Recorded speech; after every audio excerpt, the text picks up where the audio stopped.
Kita panjatkan syukur kehadirat Allah Subhanahu wa Ta'ala karena pada kesempatan kali ini kita dapat bersama dalam acara diseminasi budaya positif dari tamu berdua. Yang pertama yaitu ada Ibu Umi Wuryani SPD dan saya sendiri Ibu Laila Kudus Cahyani SPD dari CGP Angkatan 9 SMA Negeri 1 Binangun.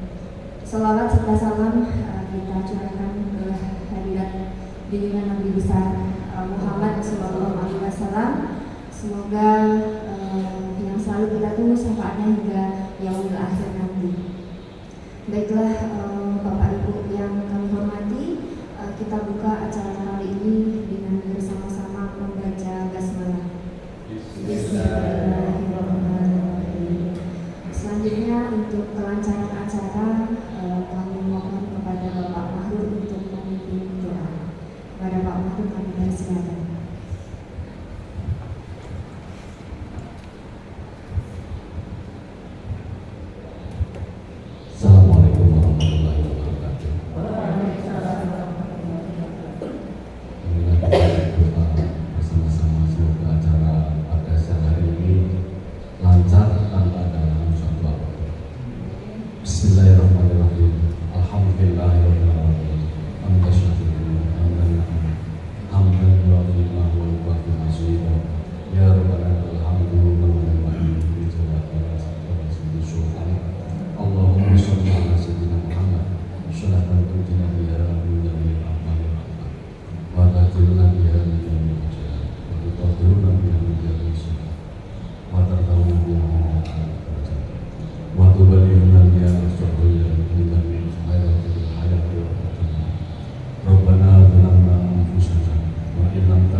Terima kasih, semoga dengan doa tadi acara kita dari awal sampai akhir bisa berjalan dengan lancar.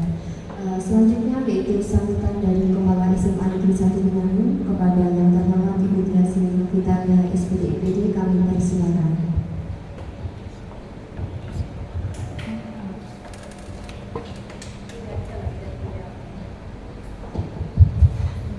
Assalamualaikum warahmatullahi wabarakatuh.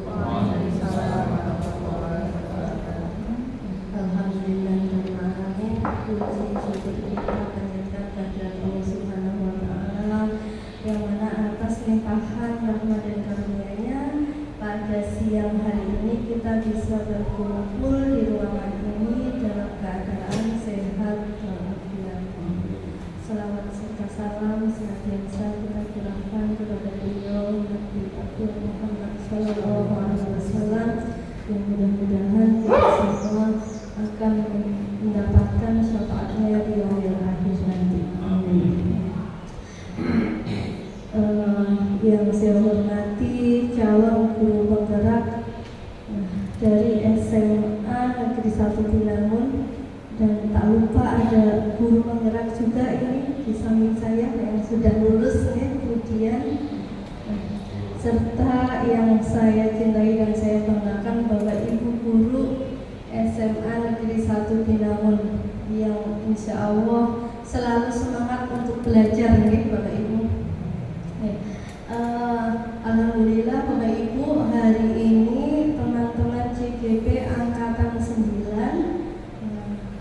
sudah melaksanakan aksi nyata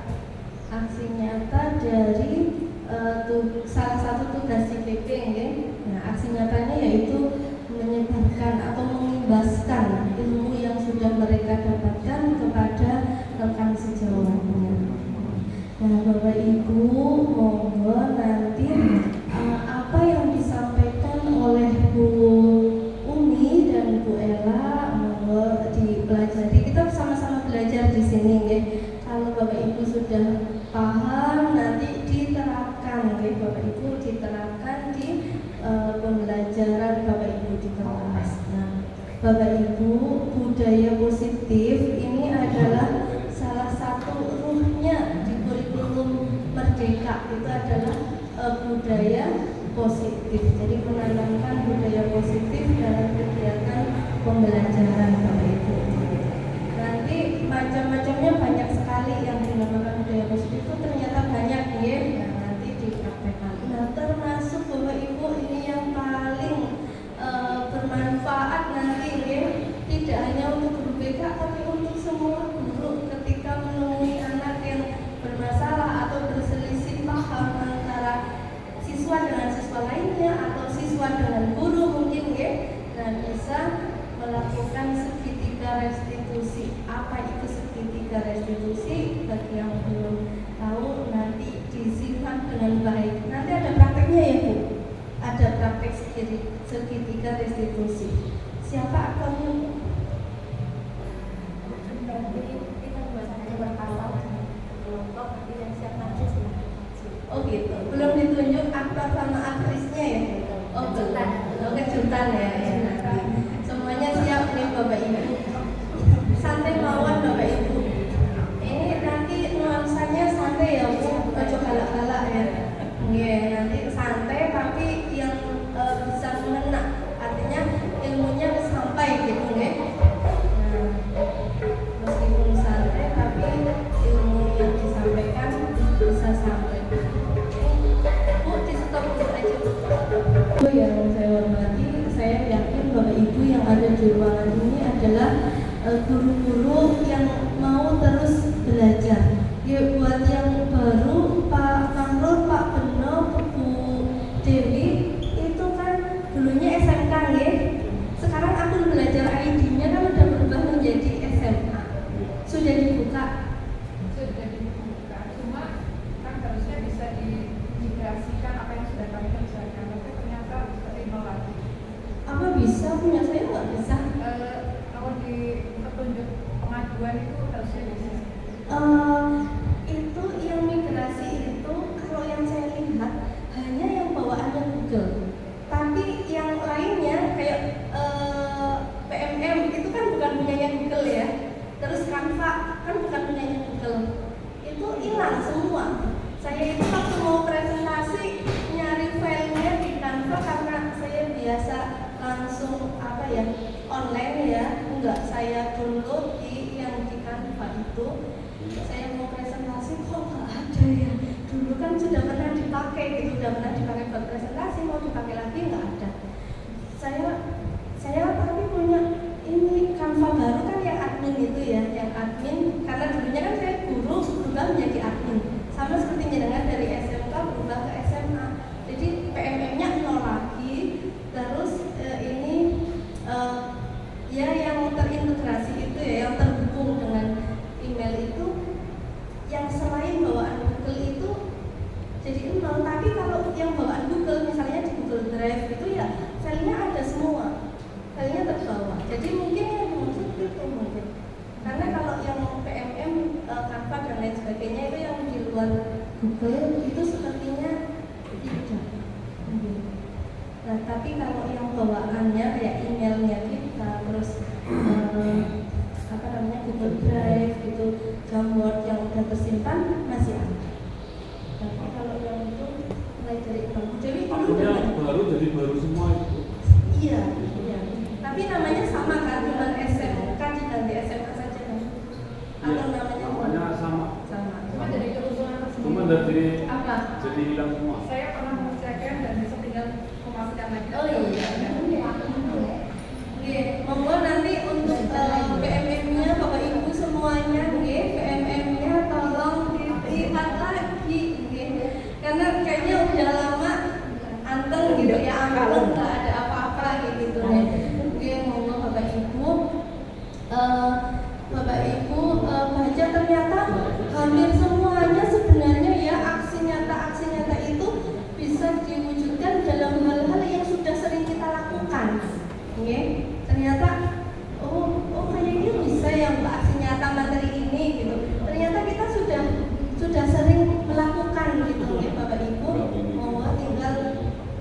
Bapak Ibu sesuaikan. Jadi Bapak Ibu, kalau memang Bapak Ibu itu targetnya adalah belajar, monggo videonya dibaca gitu. Kalau ada file unduhan kan ada poster, ada apa gitu nggih, ya di-download, dibuka, dibaca seperti itu. Nanti itu kalau memang tujuannya belajar pasti Bapak Ibu akan paham dari situ. Ya, karena memang untuk PMM kita untuk kurikulum merdeka nggih, untuk implementasi kurikulum merdeka kita memang nggak ada bintek atau diklat yang offline. Adanya yang Bapak Ibu belajar mandiri melalui PMM. Tapi insya Allah di sana sudah komplit nih, dari mulai pembelajaran, asesmen, kemudian B5 dan lain-lain sebagainya ya, pembelajaran berdiferensiasi seperti apa itu ada. Nah, monggo Bapak Ibu nanti ditinjau kembali, dan kalau yang kemarin sempat vakum nanti ya diaktifkan lagi gitu. Monggo yang baru migrasi ini dari SMK ke SMA karena nol lagi, yang monggo dimulai.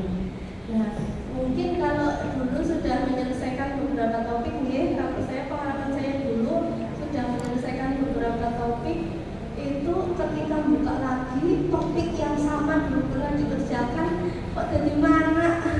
Jadi ada subtopik sub-subnya ya. Tadinya misalnya subtopiknya hanya 2 bisa jadi 5 kayak gitu. Karena ternyata modulnya itu berkembang. Jadi hasil dari evaluasi digunakan untuk mengembangkan gitu ya. Mudah-mudahan nanti Bapak Ibu setelah Bapak Ibu mengikuti kegiatan ini, Bapak Ibu jadi lebih semangat lagi untuk belajar, untuk mempraktekkan ilmu yang Ibu Bapak dapatkan hari ini. Nah, mudah-mudahan kalau Bapak Ibu sudah menerapkan apa yang sudah Ibu dapatkan, nanti di kelas anak-anak juga lebih happy lagi nih. Nah, karena budaya positif ini salah satu cara untuk memanusiakan murid, okay? Jadi pembelajaran kita itu kan pembelajaran yang berpusat pada murid dan berpihak pada murid. Nah, Bapak Ibu, ini sekalian saya di sini nggak apa-apa ya. Ini evaluasi dari beberapa kali kemarin yang saya supervisi, Bapak Ibu, nggih. Pembelajarannya itu di RPP-nya, di modul ajarnya sih pembelajarannya berpusat pada murid ya. Tapi pelaksanaannya yang ngomong banyakkan gurunya daripada muridnya gitu nih. Nah, oke. Jadi Bapak Ibu atau mungkin muridnya mendengar banget sih ya Mas ya. Muridnya mendengar ya. Nah, jadi gurunya pasti banyak ngomongnya. Harusnya kan banyak aktivitas muridnya atau muridnya yang berbicara atau melakukan aktivitas apa dibandingkan durasi gurunya yang berbicara. Nah, tidak apa-apa Bapak Ibu, kita semua itu kan masih dalam tahap belajar nggih.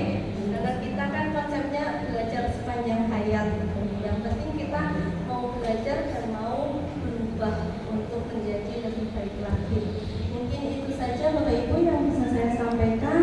Terima kasih dan mohon maaf jika ada kata-kata yang kurang berkenan. Selamat mengikuti kegiatan, semoga bermanfaat. Wassalamualaikum warahmatullahi wabarakatuh.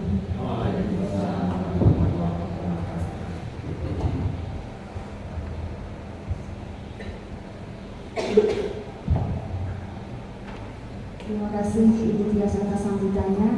Baiklah Bapak Ibu, ini kita mulai masuk ke kegiatan ya. Nanti kita serius tapi santai, seperti pesan dari Ibu Tias. Jadi nanti kita di sini senang-senang saja. Ya, salam dan bahagia Bapak Ibu guru hebat. Ya, di sini nanti kita punya moto untuk guru penggerak itu bergerak, bergerak dan menggerakkan. Ya, di sini saya mencoba untuk menggerakkan Bapak Ibu semua untuk ikut andil dalam penanaman budaya positif di SMA Negeri 1 Binangun. Nah, sebelum kegiatan inti kita mulai, di sini ada kesepakatan belajar dulu yang harus kita pahami bersama ya Bapak Ibu. Yang pertama, untuk kesepakatan belajarnya adalah mengikuti sesi belajar dengan bahagia. Jadi semuanya di sini bahagia semua ya Bapak Ibu. Kemudian yang kedua, berpikiran terbuka dan saling menghormati. Yang ketiga, seluruh peserta memiliki kesempatan untuk berpendapat. Dan yang keempat, berpendapatlah setelah dipersilakan. Yang kelima, berpartisipasi penuh. Dan yang keenam, jika ada satu peserta berbicara, maka peserta yang lain mendengarkan. Bisa disepakati bersama ya Bapak Ibu? Nah, agar lebih bahagia lagi, berikut ini akan ditampilkan speaking dari Ibu Umi Muryani. Kepada Ibu Umi Muryani, kami persilakan.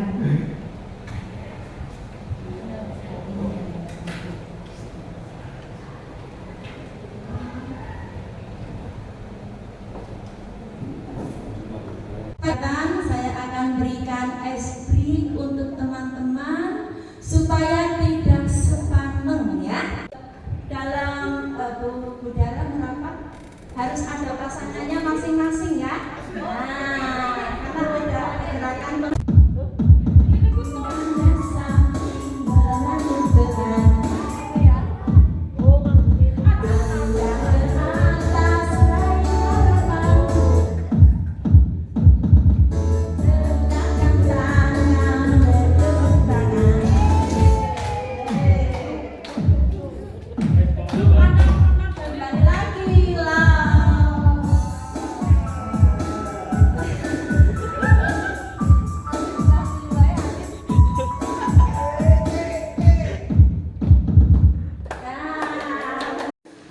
tentang latar belakang mengapa diseminasi untuk budaya positif perlu disampaikan.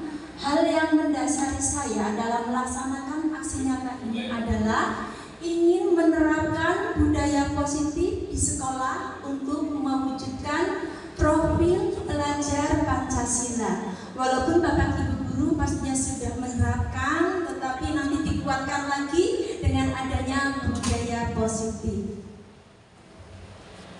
Tujuan aksi nyata dilakukan dari kita calon guru penggerak. Yang pertama, menciptakan murid yang merdeka dan disiplin diri yang kuat dalam belajar. Yang kedua, menumbuhkan budaya positif di sekolah dengan meyakini nilai-nilai kebajikan universal. Untuk tolak ukur dalam penyampaian ini terbentuknya keyakinan kelas dalam bentuk melalui kegiatan kesepakatan kelas yang dilakukan oleh wali kelas dan guru. Tentunya untuk keyakinan kelas di kelas sudah ada ya, sudah semuanya sepertinya ya sudah ada keyakinan kelas atau peraturan kelas. Yang kedua, murid mampu menerapkan dan menjalankan keyakinan kelas yang telah dibuat dengan keyakinan saya sendiri ya. Yang ketiga, guru dan karyawan mampu menerapkan segitiga restitusi untuk menangani suatu permasalahan. Jadi semua anggota warga sekolah semuanya bisa mempraktekkan, menerapkan. Tidak hanya guru BK saja, tetapi seketika itu ada permasalahan semua langsung bertindak ya. Untuk selanjutnya kalau anak tidak perubahan boleh nanti ke ruang BK untuk menyampaikan ke guru BK-nya, khususnya ke saya. Siap, saya senang sekali kalau ada laporan ya. Yang terakhir, yang keempat, pelanggaran murid terhadap tata tertib sekolah mulai berkurang. Iya, nanti saya akan sampaikan. Lanjut. Nah, konsep utama budaya positif yang nanti akan kita sajikan itu yang pertama, perubahan paradigma belajar. Yang kedua, disiplin positif dan nilai kebajikan universal. Yang ketiga, teori motivasi, hukuman, penghargaan, dan restitusi. Yang keempat, kebutuhan dasar manusia. Yang kelima, keyakinan Yang keenam, posisi kontrol guru. Yang ketujuh, segitiga restitusi. Ini yang nanti yang kita sampaikan untuk mengawali, untuk perubahan paradigma belajar. Dipersilakan untuk CGP Ibu Laila Kudus untuk menyampaikannya. Disilakan. Baik, terima kasih Bu Umi atas waktu yang telah diberikan. Jadi nanti di sini saya akan menyampaikan 4 konsep utama budaya positif, yaitu dari perubahan paradigma hingga kebutuhan dasar manusia. Saya mulai dari yang pertama dulu, perubahan paradigma. Nah, di sini yang dimaksud dengan perubahan paradigma yaitu pergeseran antara stimulus respon menjadi teori kontrol. Pembelajaran dirancang berdasarkan prinsip pembelajaran yang berpihak kepada murid dan berdiferensiasi, sehingga setiap murid akan belajar sesuai dengan kebutuhannya dari tahap perkembangan untuk menjadi manusia yang bisa meraih keselamatan dan kebahagiaan yang setinggi-tingginya di masa depan nanti. Kegiatan Cobalah Buka ini yaitu Anda adalah A. Jadi nanti kami minta Bapak Ibu berpasangan seperti ice breaking tadi bersama dengan teman sebelahnya. Kemudian tugas Anda adalah mengepalkan salah satu tangan Anda. Lalu coba Anda bayangkan bahwa Anda menyimpan sesuatu yang sangat berharga di dalam kepalan tangan Anda. Silakan apa yang tadi diberikan oleh Ibu Umi oleh salah satu teman, jadi berpasangan. Salah satunya yang memegang Diremet. Iya, yang memegang bridanya, teman pasangannya.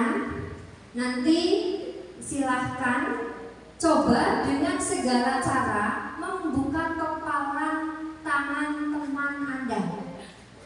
Silahkan dibujuk, dihardik, diintimidasi, digoda, dimarahi, ya. Silakan dengan berbagai cara agar teman Anda mau membuka kepalan tangannya. Anggap saja kepalan tangan Anda itu berisi sesuatu yang sangat berharga. Apakah Anda akan membukanya atau tidak? Ya.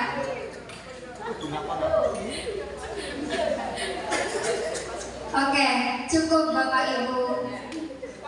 Dari sekian yang mengepalkan tangan, apakah ada yang mau membuka kepalanya?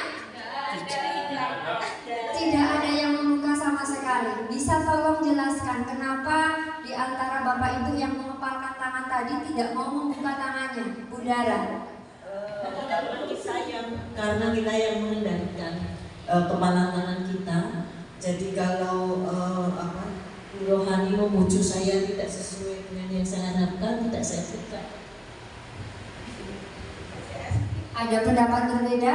Menurut Budara itu sangat berharga, ya. Walaupun digoda, bagaimanapun saya tidak akan membukanya. Yang lain, ada yang mau berpendapat berbeda? Pak Mahrul? Ini rahasia saya, nggak boleh dibuka oleh orang lain. Pak Mahrul itu rahasianya sehingga tidak boleh dibuka. Pak Beno tidak boleh tahu ya isinya apa gitu ya. Kenapa Pak? Korupsi? Privasi pokoknya lah. Bukan ya Pak. Nah ini, jadi kita ambil kesimpulan di sini. Sebenarnya siapa sih yang memegang kendali kontrol pada diri kita? Apakah orang lain atau diri kita sendiri, Bapak Ibu? Diri kita sendiri. Ya. Tapi kalau misal benda yang Bapak Ibu pegang itu sangat dibutuhkan oleh teman atau saudara Bapak Ibu, apakah Bapak Ibu akan memberikannya? Ya kalau bermanfaat. Bagaimana Bu Siti? Kalau dilihat dari situasi dan kondisi, kalau semisal teman kita membutuhkan, ya nggak apa-apa.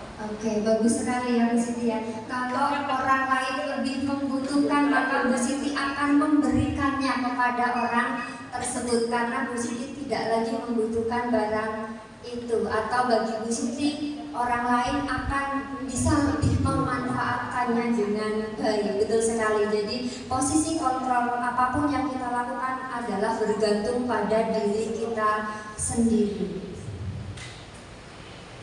Nah, ini saya jelaskan tentang miskonsepsi mengenai teori kontrol. Yang pertama, ilusi bahwa guru mengontrol murid. Yang kedua, ilusi bahwa semua penguatan positif, efektif, dan bermanfaat.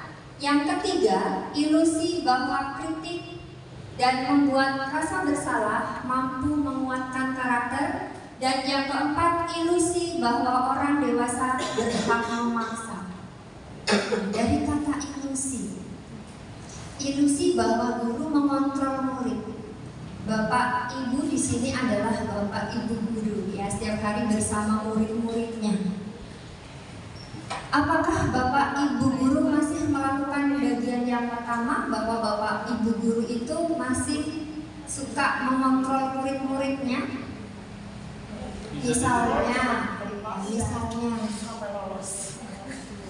Bu Rohani pernah melakukan itu, mengontrol muridnya? Dalam hal seperti apa misalnya Bu Rohani?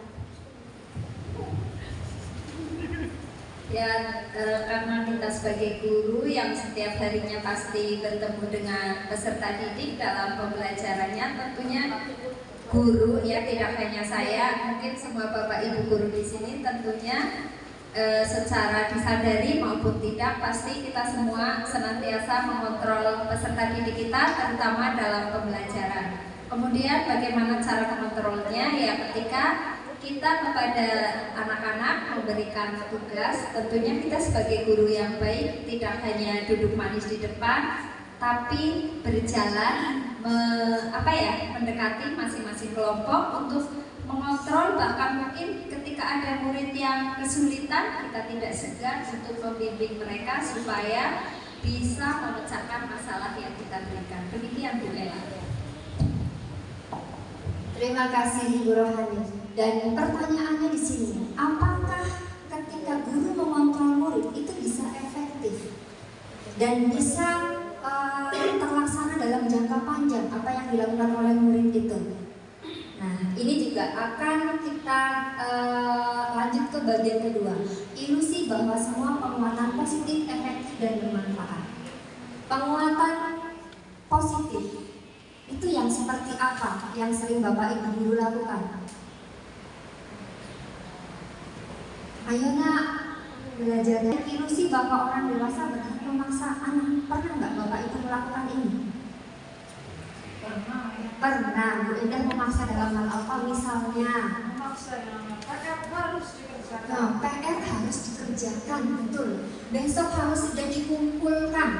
Jika tidak dikumpulkan maka nilainya saya kurangi, seperti itu. Itu yang cenderung sering kita lakukan Bapak Ibu guru. Nah, apakah ini efektif? Nanti kita akan pahami bersama-sama. Nah, ini terkait dengan bagaimana seseorang bisa berubah dari paradigma stimulus respon kepada pendekatan teori kontrol. Menurut Stephen mengatakan bahwa bila kita ingin membuat kemajuan perlahan, sedikit demi sedikit, ubahlah sikap atau perilaku Anda. Namun, bila kita ingin memperbaiki cara-cara utama kita, maka kita perlu mengubah kerangka acuan kita. Ubahlah bagaimana Anda melihat dunia, bagaimana Anda berpikir tentang manusia. Ubahlah paradigma Anda, skema pemahaman dan penjelasan aspek tertentu tentang realitas. Jadi tadi keempat ilusinya masih kita tanda tanya. Apakah efektif untuk anak-anak? Nah, ini siapa sesungguhnya yang memiliki kontrol pada perubahan paradigma stimulus respon, teori kontrol atau teori pilihan? Nah, kita coba pada bagian stimulus respon yang pertama. Kita mencoba mengubah orang agar berpandangan sama dengan kita. Nah, menurut teori kontrol atau pilihan, kita berusaha memahami pandangan orang lain tentang dunia. Jadi kalau menurut stimulus respon, kita itu cenderung ingin anak-anak kita itu manut dengan kita. apa yang kita inginkan dia harus bisa. Itu yang selama ini sering kita lakukan. Kemudian yang kedua, perilaku buruk dilihat sebagai suatu kesalahan. Itu menurut stimulus respon. Sedangkan menurut teori kontrol atau pilihan bahwa semua perilaku yang dilakukan oleh kita atau oleh siswa itu memiliki tujuan. Yang ketiga, orang lain bisa mengontrol saya. Itu menurut teori stimulus respon. Sedangkan menurut teori kontrol atau pilihan, hanya Anda yang bisa mengontrol diri Anda sendiri. Yang selanjutnya, menurut teori stimulus respon, pemaksaan ada pada saat rujukan gagal. Jadi ketika Anda sudah nagih tugas ke anak-anak gitu ya, kok sudah dengan nada yang sangat pelan, gitu ya, dengan penuh perhatian, pengertian, tapi anak itu tidak juga mengumpulkan tugas, lalu akhirnya kita lanjut dengan memaksa. Ya, itu yang berkaitan dengan stimulus respon. Kemudian yang berkaitan dengan teori kontrol atau pilihan, bahwa kolaborasi dan konsensus menciptakan pilihan-pilihan baru. Jadi di sini kita bisa berkolaborasi dengan anak-anak kita, menanyakan kenapa sih dan seterusnya, sehingga diketahui alasannya, ya, dicari solusi permasalahannya bersama-sama sehingga hal tersebut tidak terjadi. Lalu yang terakhir yaitu model berpikir menang atau kalah. Itu menurut stimulus respon. Sedangkan menurut teori kontrol atau pilihan, model berpikir menang-menang. Jadi tidak ada yang menang, tidak ada yang kalah Bapak Ibu, tapi kedua-duanya seri, menang-menang, sama-sama menang, baik siswa ataupun guru. Seperti itu. Nah, ada 5 prinsip pembelajaran paradigma baru. Yang pertama yaitu pembelajaran bermakna dan menyenangkan sesuai dengan kebutuhan peserta didik. Yang kedua, pembelajaran dirancang dan dilaksanakan untuk membangun kapasitas menjadi pembelajar sepanjang hayat. Yang ketiga, proses pembelajaran mendukung perkembangan kompetensi dan karakter peserta didik secara holistik. Yang keempat, pembelajaran yang relevan, yaitu pembelajaran yang dirancang sesuai konteks, lingkungan, dan budaya peserta didik, serta melibatkan orang tua dan masyarakat sebagai mitra. Dan yang terakhir, pembelajaran berorientasi pada masa depan yang berkelanjutan. Itu ya, terkait dengan prinsip pembelajaran paradigma baru. Saya lanjut ke bagian yang kedua, yaitu disiplin positif dan nilai kebajikan universal. Dalam budaya kita, makna kata disiplin adalah peraturan atau melakukan sesuatu untuk mendapat kepatuhan, dan kita cenderung mengaitkan kata disiplin dengan ketidaknyamanan. Bapak Ibu kalau selama ini diikat dengan aturan sekolah harus pinjam jam 7 misalnya, jam 7 kurang harus sudah di sekolah, sampai sekolahan pinjam nggak bisa-bisa, rasanya seperti apa Bapak Ibu? Bosan. Aduh, sudah berangkat gak sih? Gak bisa pinjam-pinjam, aplikasinya error ya, atau sinyalnya yang hilang seperti itu membuat kita jadi tidak nyaman Bapak Ibu. Dan itu sering saya rasakan, mungkin Bu Karni sering merasakannya ya Bu. Iya. Kemudian, sebagai pendidik, tujuan kita adalah menciptakan murid yang memiliki disiplin diri, sehingga mereka dapat berperilaku yang mencerminkan nilai-nilai kebajikan universal dan memiliki motivasi intrinsik. Jadi siswa itu disiplin dengan peraturan itu harus dari dalam dirinya Bapak Ibu. Kalau belum dari dalam dirinya itu, mereka akan cenderung banyak melakukan pelanggaran. Kemudian, disiplin positif merupakan salah satu cara penerapan disiplin untuk menumbuhkan kesadaran serta memberdayakan anak untuk melakukan sesuatu tanpa sokongan, ancaman maupun hukuman. Jadi di sini nanti kita akan mencoba belajar bagaimana menanamkan budaya positif pada anak didik kita supaya mereka betul-betul disiplin karena kesadaran dari dalam dirinya, bukan karena keterpaksaan adanya aturan di sekolah. Nah, ini tentang nilai-nilai kebajikan universal. Nilai-nilai kebajikan adalah sifat-sifat positif manusia yang merupakan tujuan mulia yang ingin dicapai setiap individu. Nilai-nilai tersebut bersifat universal dan lintas bahasa, suku, bangsa, agama, maupun latar belakang. Tadi sudah dijelaskan bahwa setiap perilaku atau perbuatan memiliki suatu tujuan dalam teori kontrol. Kemudian, dengan mengaitkan nilai-nilai kebajikan yang diyakini seseorang, maka motivasi intrinsiknya akan terbangun, sehingga menggerakkan motivasi dari dalam untuk dapat mencapai tujuan mulia yang diinginkan. Nilai-nilai kebajikan yang ingin dicapai oleh setiap anak Indonesia kita kenal dengan profil pelajar Pancasila. Bapak Ibu tentunya sudah tahu ada definisi apa saja dalam profil pelajar Pancasila, yaitu yang pertama, beriman, bertakwa kepada Tuhan Yang Maha Esa dan berakhlak mulia. Yang kedua, mandiri. Yang ketiga, bernalar kritis. Yang keempat, berkebinekaan global. Yang kelima, bergotong royong. Dan yang keenam, kreatif. Kita lanjut ke teori motivasi, hukuman, penghargaan, dan restitusi. Teori motivasi perilaku manusia. Ya, setiap orang punya motivasi. Motivasi merupakan dorongan yang timbul pada diri seseorang secara sadar atau tidak sadar untuk melakukan suatu tindakan untuk tujuan tertentu. Ketika kita ingin mencapai sesuatu, pasti ada motivasi, ya, untuk apa gitu. Nah, di sini biasanya motivasi seseorang, contohnya siswa, gitu ya, dalam mengikuti aturan di sekolah, biasanya bisa karena yang pertama, menghindari ketidaknyamanan dan hukuman. Murid disiplin karena takut dihukum. Alif berangkat gasik karena takut disuruh ngaji di musola kalau terlambat, atau disuruh hormat bendera di tengah lapangan misalnya. Yang kedua, mendapat imbalan atau penghargaan dari orang lain.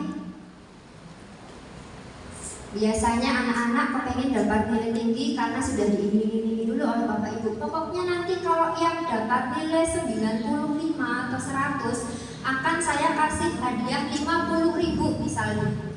Nah, anak di sini tujuannya mencapai nilai tinggi hanya karena dia ingin mendapat hadiah atau imbalan dari gurunya.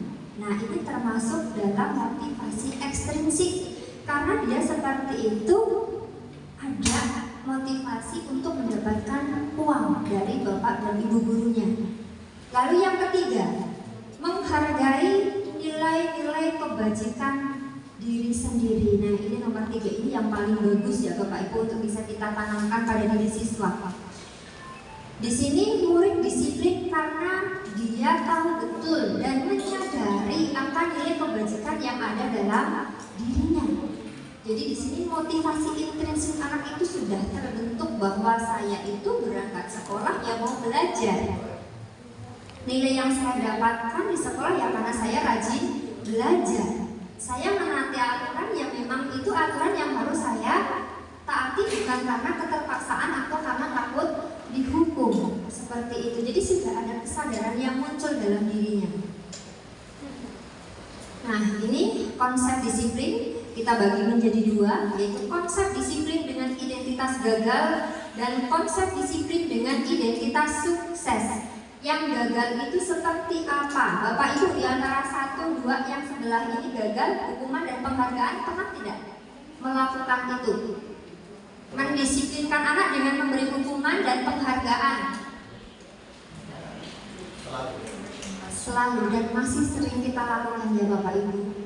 Kemudian konsep disiplin dengan identitas sukses. Yang pertama itu ada konsekuensi dan yang kedua adalah restitusi. Jadi ternyata kalau selama ini kita menghukum anak-anak itu mendisiplinkan dengan identitas yang gagal. Karena apa? Pasti akan terulang kembali. Selama ini yang terjadi di sekolah kita seperti itu. Sudah dipanggil OBK, sudah dikasih sanksi, sudah dipanggil orang tua, tetapi yang ada anak tersebut akan mengulanginya kembali. Karena memang di sini belum terbentuk motivasi intrinsiknya, sehingga nanti kita akan bersama-sama untuk bisa belajar konsep disiplin dengan identitas sukses, yaitu bagaimana dengan menerapkan konsekuensi dan restitusi. Nah, ini adalah konsep disiplin dengan identitas gagal. Yang pertama, hukuman. Hukuman itu menyakitkan Bapak Ibu. Kemudian tidak nyaman, merasa takut, memaksa, menyembunyikan kesalahan, dan merasa rendah diri. Jadi ketika kita menghukum anak, walaupun hanya kita suruh berdiri di depan kelas, dilihat teman-temannya itu sudah sesuatu yang bagi mereka itu menakutkan, dan mungkin jadi rendah diri, malu seperti itu. Kemudian yang kedua yaitu penghargaan.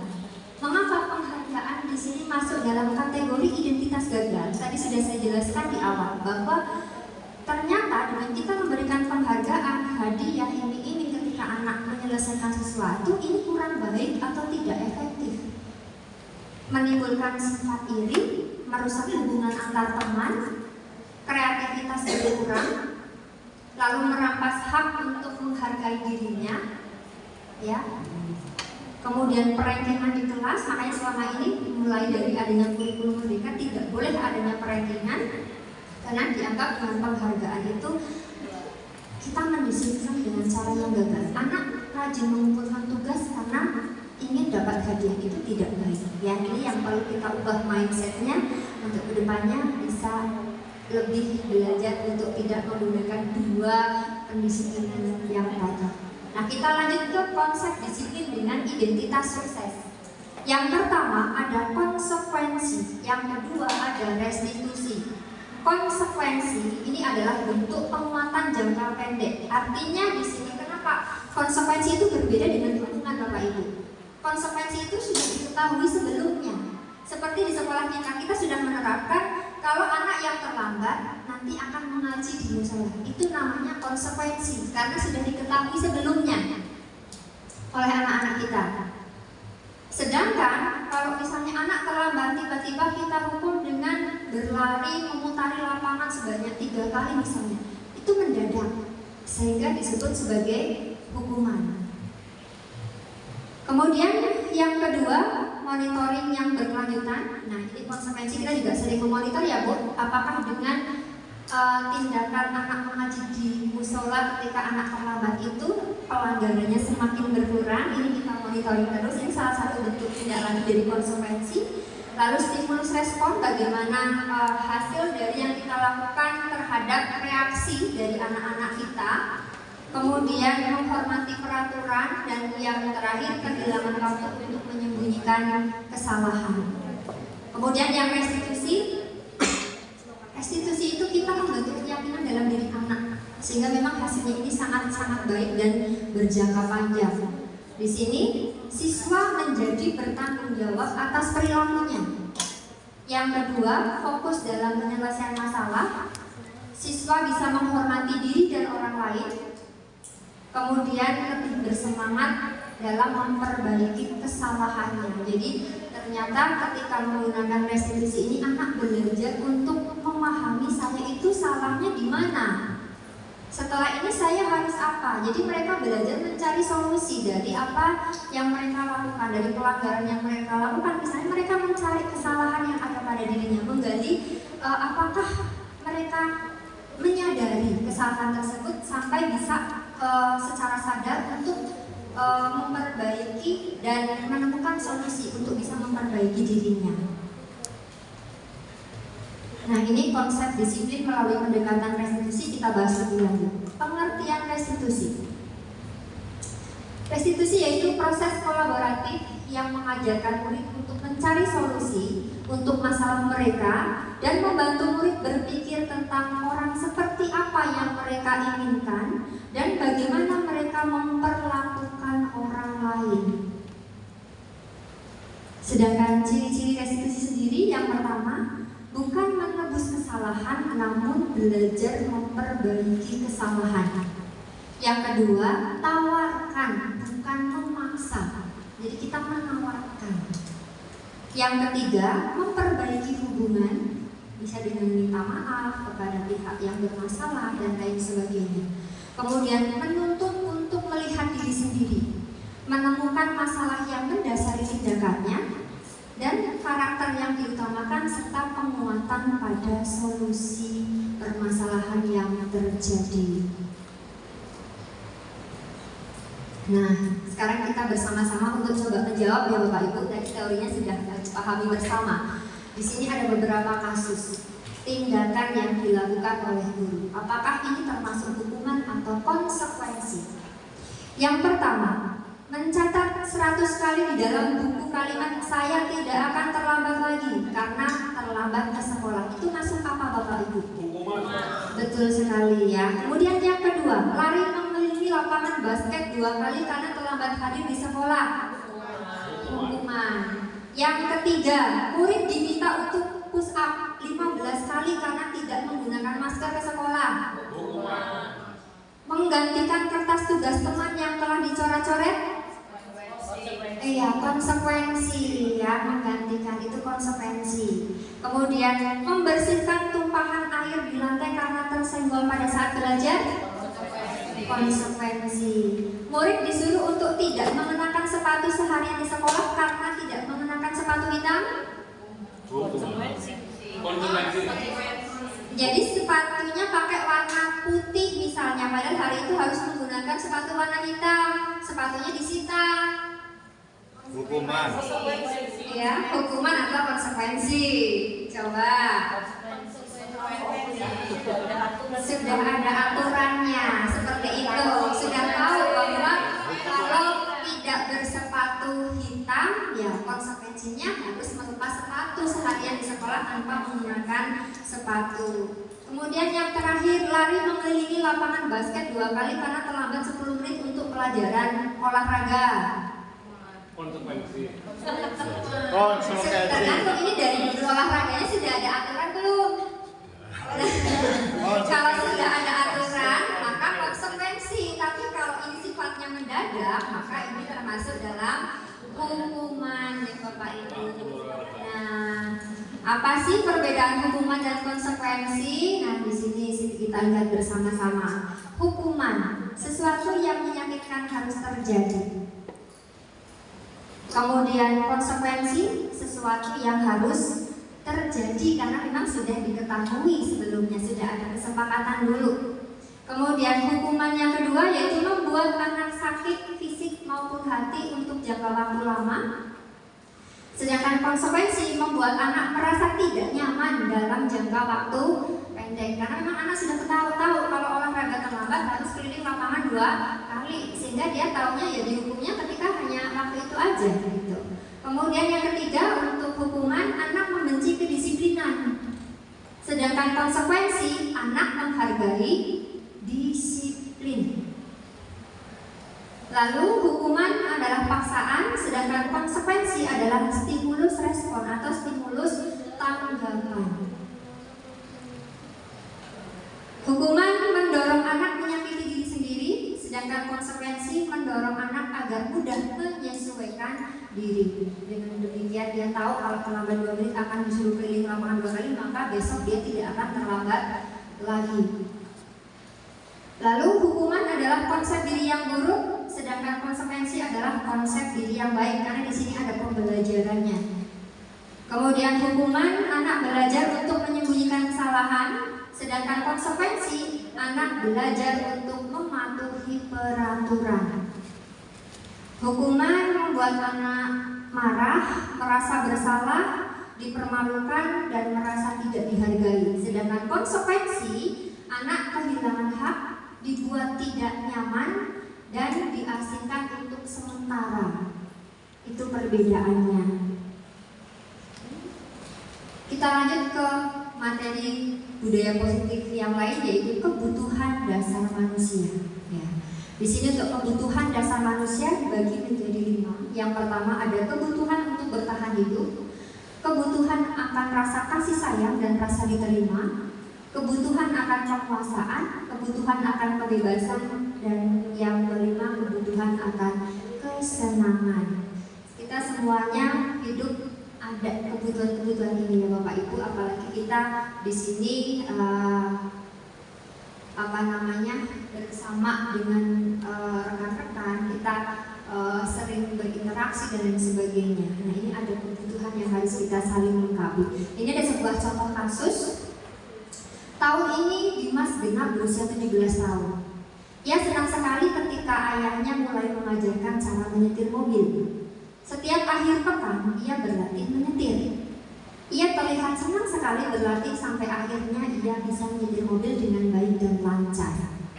Ketika ibunya bertanya pada Dimas, apa yang membuat dia ingin bisa menyetir mobil? Ketika jawaban Dimas adalah seperti ini, kira-kira kebutuhan apa sih yang ingin dia penuhi? Nah ini jawabannya. Ketika ditanya oleh ibunya, Dimas menjawab, yang pertama, aku merasa bangga dan keren. Yang kedua, biar bisa jalan-jalan naik mobil sama teman-temanku. Lalu yang ketiga, aku senang bisa pergi ke tempat-tempat yang aku suka. Dan yang keempat, menyetir mobil itu seru. Kira-kira dari 4 jawaban Dimas, jawaban yang pertama itu kebutuhan akan apa Bapak Ibu? Aku merasa bangga dan keren. Ayo, tadi ada apa aja? Nah ini ya, kebutuhannya ada kebutuhan bertahan hidup, kasih sayang dan rasa diterima, ada penguasaan, ada kebebasan, ada kesenangan. Kira-kira jawaban yang pertama penguasaan. Oke, kita simpan dulu jawabannya. Apakah nanti benar jawaban yang pertama adalah penguasaan? Kemudian yang kedua, biar bisa jalan-jalan naik mobil sama teman-temanku. Tias menjawab kasih sayang. Pak Mahrur menjawab kesenangan. Coba nanti yang betul yang mana ya Bapak Ibu. Lalu yang ketiga, aku senang bisa pergi ke tempat-tempat yang aku suka. Nah yang keempat, menyetir mobil itu seru. Ini apa? Nah ini apa? Menyetir mobil itu seru. Nah, apa ya jawabannya? Ada yang kebebasan, ada yang apa lagi? Bu Niken menjawab apa untuk pertanyaan yang keempat? Jawaban yang keempat, kebebasan atau kesenangan atau yang mana Bu? Kesenangan. Coba kita lihat bersama-sama jawabannya, ya. Nah, ini yang pertama, penguasaan Bapak Ibu, ya. Aku merasa bangga dan keren itu ya, itu. Kemudian yang kedua tadi, biar bisa jalan-jalan naik mobil sama teman-temanku. Itu karena dia ada kebutuhan kasih sayang dan ingin diterima. Lalu yang ketiga, aku senang bisa pergi ke tempat-tempat yang aku suka. Ini kebebasan. Kebebasan kan bebas kemana-mana, yang dia suka bawa mobil kayak Bu Siti, kayak naik mobil karena ingin jalan-jalan ya Bu Siti. Nah yang terakhir 4, menyetir mobil itu seru. Nah jawaban Bu Nika tadi apa Bu? Kesenangan. Betul sekali ya.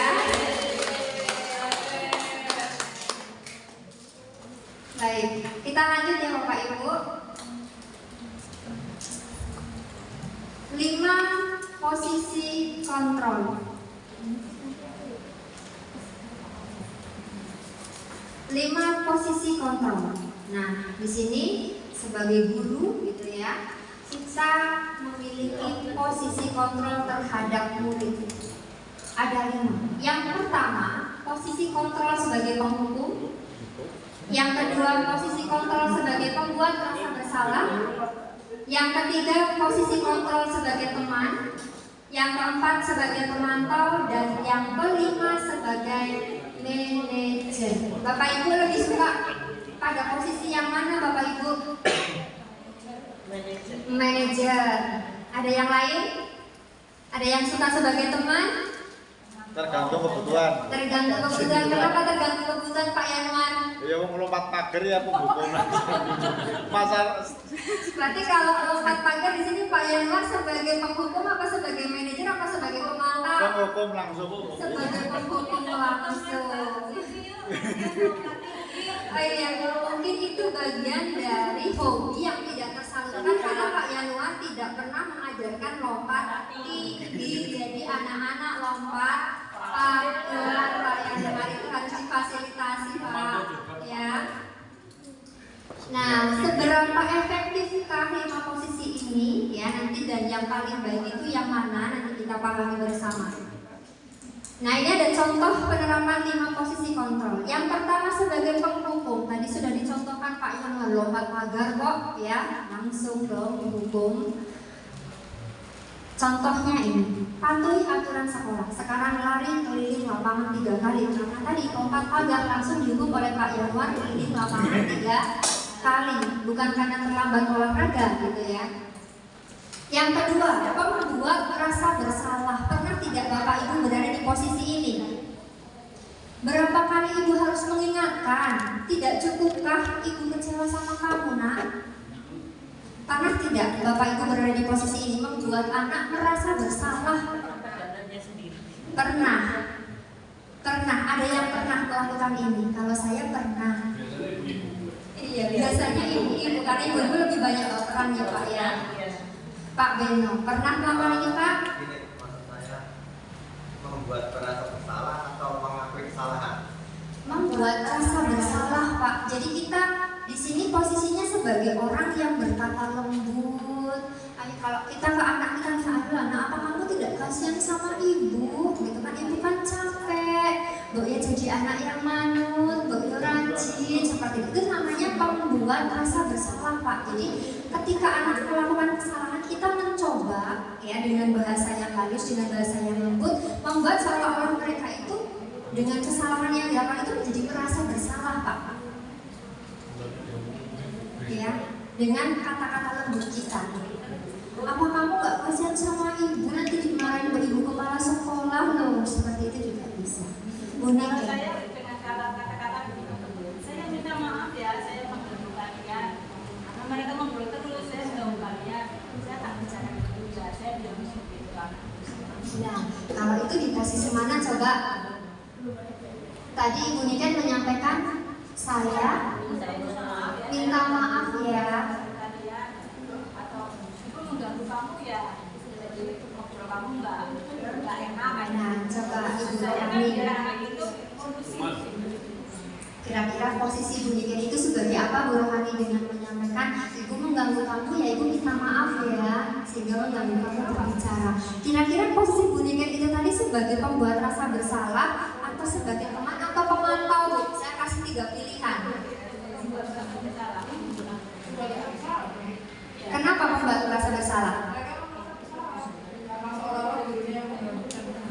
Iya, karena seolah-olah gurunya yang mengganggu, betul sekali ya. Kemudian posisi yang ketiga sebagai teman. Nah, ini mungkin banyak dilakukan, bahkan saya pun kadang-kadang seperti itu kalau di kelas saya Bu. Dengan anak klien saya apalagi, kadang saya memposisikan diri sebagai teman. Nah, di sini contoh penerapannya, ayolah yang tertib buat guru bangga sama kamu. Kali ini nggak apa-apa kamu salah. Gitu. Jadi kita di sini bahasanya bahasa pendekatan sebagai teman. Jadi kayak teman di kelas gitu Pak.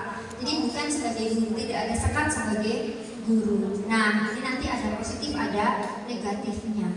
Kemudian yang keempat sebagai pemantau. Contohnya kamu sudah melanggar.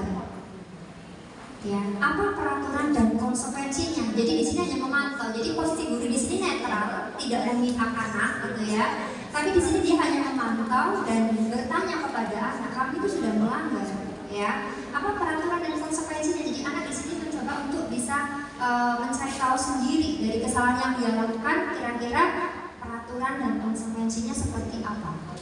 Lalu yang terakhir posisi manajer. Ini adalah posisi yang paling ideal. Apakah kamu tahu kesalahan kesalahanmu, kira-kira tindakanmu apa untuk memperbaikinya. Jadi di sini anak sendiri yang akan mencari solusi dari kesalahan yang telah dilakukan. Jadi posisi manajer ini adalah posisi yang paling baik Bapak Ibu. Jadi ini yang seharusnya yang kita terapkan sebagai seorang guru ketika bersama dengan anak-anak seperti itu. Baiklah, untuk materi saya sudah selesai saya sampaikan. Selanjutnya saya persilakan kepada Bu Umi untuk melanjutkan materi budaya positif yang selanjutnya. Silakan Bu Umi.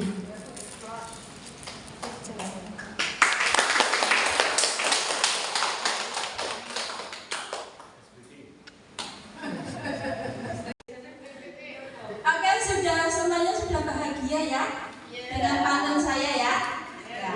Mari kita lanjut untuk materi selanjutnya. Saya akan menyampaikan eksplorasi konsep yaitu keyakinan kelas. Di sini ada peraturan atau mungkin keyakinan kelas. Mengapa tidak peraturan saja ya? Mengapa harus keyakinan kelas?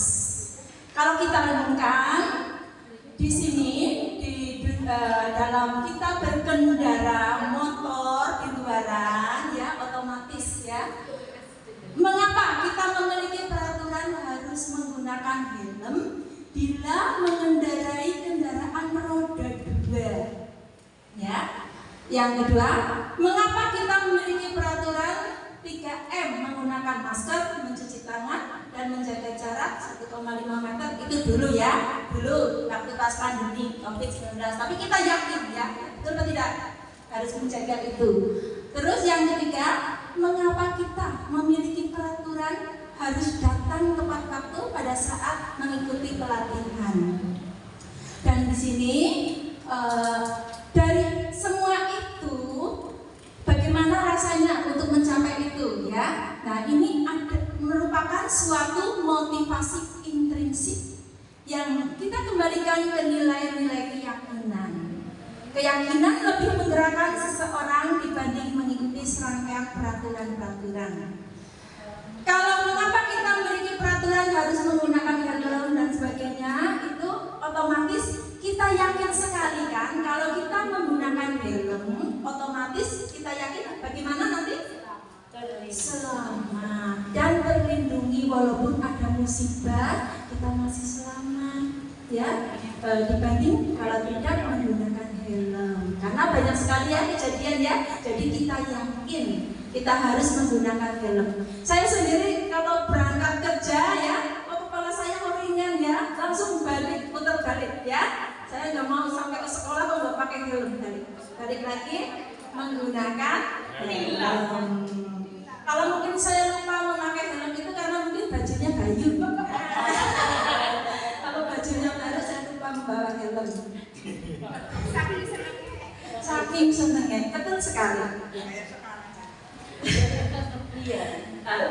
Ini baju baru ya, baju baru untuk seragam lokal kalian. Walaupun harganya murah, tetapi yang penting baru. Seperti yang kalau baru kan seneng ya. Selamatnya baru pakai kaos tangan ya. Iya. Nah, di sini dengan istilah yang tadi kita mau menciptakan budaya positif. Nah, ini dalam bentuk suatu lingkaran budaya positif yang berwarna oranye ya. Oranye itu manis kan, segar kan? Iya, seperti jeruk ya, manis dan menyegarkan. Nah, ini budaya positif yang kita bangun otomatis diawali.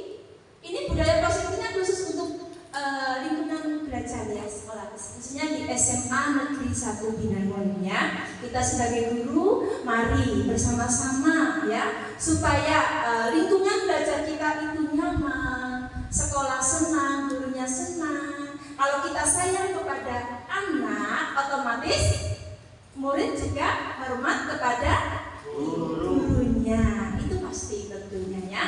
Nah, di sini untuk mengawalinya itu ada peraturan kelas. Ini yang lingkaran paling kecil yang berwarna merah jambu ya. Ini silakan masing-masing kelas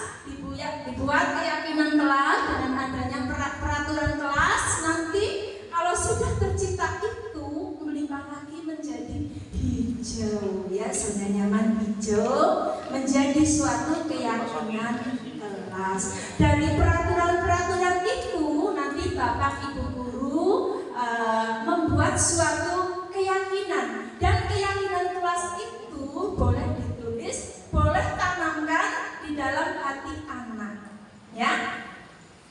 Terus selanjutnya kalau sudah dua itu tercipta nanti menjadi suatu lingkungan yang positif, berwarna kuning ya, lingkungan positif. Nah, kalau sudah tercipta tiganya, semuanya tercipta, otomatis menjadi suatu budaya. Nah, budaya itu memang sudah tertanam di semua ya, budaya yang positif pastinya ya. Oke, lanjut. Nah, di sini untuk peraturan dan keyakinan kelas. Peraturan itu kita buat untuk peraturan di kelas, otomatis kita menggali, sudah dipraktekkan semuanya ya di kelas oleh Bapak Ibu guru wali kelas. Peraturannya ada ya, ditulis ya. Nah, setelah ditulis, selanjutnya kita buat keyakinan kelas. Boleh ditulis, boleh ditanamkan ke dalam hati.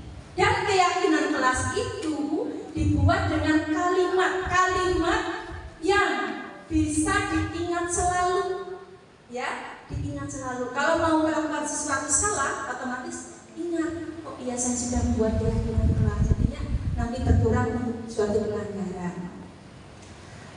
Nanti di sini ada pernyataan, selalu kembalikan bola ke tempatnya. Nanti keyakinan kelasnya apa? Silakan bisa dijawab. Selalu kembalikan bola ke tempatnya. Bagusnya keyakinan kelasnya apa? Tanggung jawab.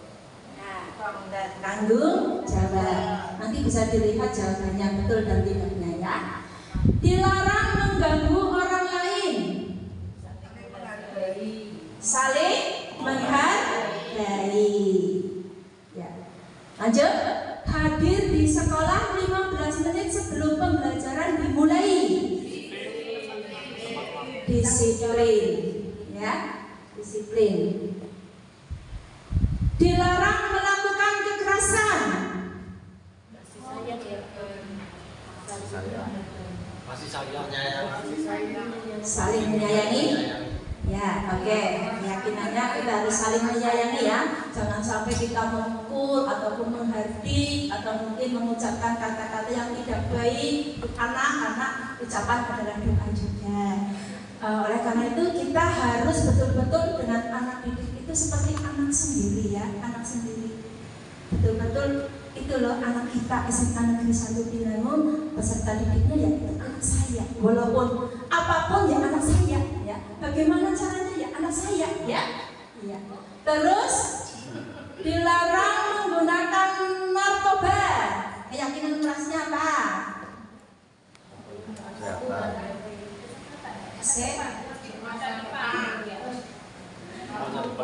Kesehatan. Ya, nanti coba, nanti kan jawabannya ada ya. Bergantian atau menunggu giliran. Ya.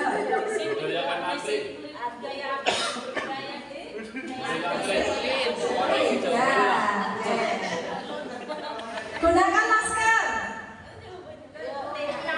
Melindungi, saling melindungi. Ya. Gak apa-apa, jawab aja nanti kan ada kuncinya. Tenang saja ada kuncinya. Terus jangan berlari di kelas atau koridor. Nanti dulu penelitian kuncinya sudah betul. Nyaman. Nyaman ya. Oke, lanjut lihat kuncinya. Tadi selalu kembalikan dulu ke tempatnya, tanggung jawab. Betul sekali ya jawabannya ya. Semua Bapak Ibu guru yang pintar. Dilarang mengganggu orang lain, menghormati orang lain. Hadir di sekolah 15 menit sebelum pelajaran dimulai, menghormati orang lain dan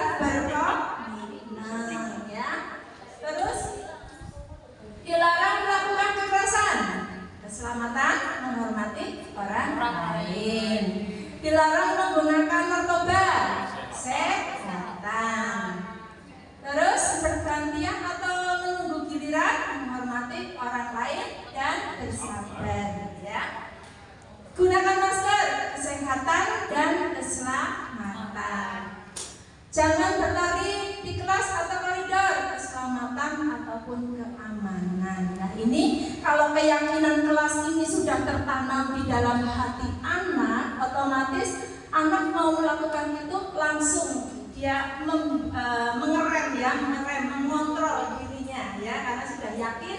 Supaya seperti kita saja kalau tidak memakai helm juga langsung saja teringat langsung kita memakai helm. Untuk siapa? Untuk diri kita sendiri, bukan untuk orang lain. Oke? Sudah paham semuanya? Pintar. Ayo kita lanjut. Break lagi.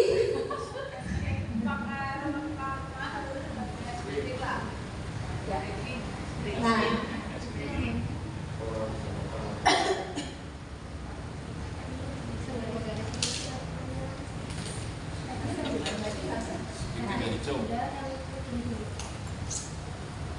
langsung segitiga restitusi.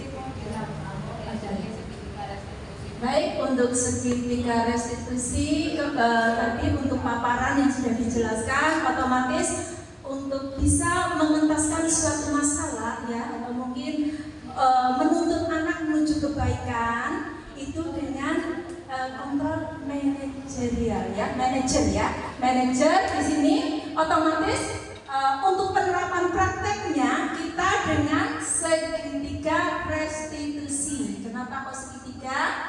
Karena untuk langkah yang awal itu menstabilkan identitas itu kita mengorek dulu ya, memahami dulu apa sih permasalahannya, dan kita juga merasakannya. Karena setiap orang pasti pernah melakukan kesalahan. Apa ada orang yang selalu benar ya? Otomatis ya saya juga ingin mencoba kadang salah ya. Gimana rasanya salah dulu ya. Tapi sekarang tidak, alhamdulillah ya. Sepertinya ya, setiap orang pasti pernah melakukan kesalahan. Kamu bukan satu-satunya yang pernah melakukan. Jadi kalau anak ada suatu masalah, otomatis dia buat pemahaman bahwa bukan kamu saja yang salah, tapi semua orang itu memang pernah merasakan salah. Supaya apa? Stabil identitas dirinya ya, karena sudah melakukan suatu pelanggaran. Terus validasi kebutuhan ya.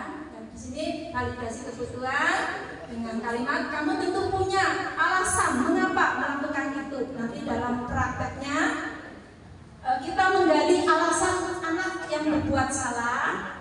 Terus cara yang lebih efektif mendapatkan apa yang kamu butuhkan ya. Jadi di sini untuk peran manajer dan segitiga restitusi. Jadi kita guru, bukan guru BK saja ya, semua guru itu harus bisa menerapkannya dengan setelah saya mendapatkan ilmu ini saya terapkan untuk anak. Setelah itu memang luar biasa sekali ya untuk efeknya untuk ke anak, bahkan anak sampai menangis dan lain sebagainya. Ini karena termotivasi dari dalam, bukan karena arahan saya, bukan karena dari orang luar ya, tapi untuk dirinya dan untuk masa depannya.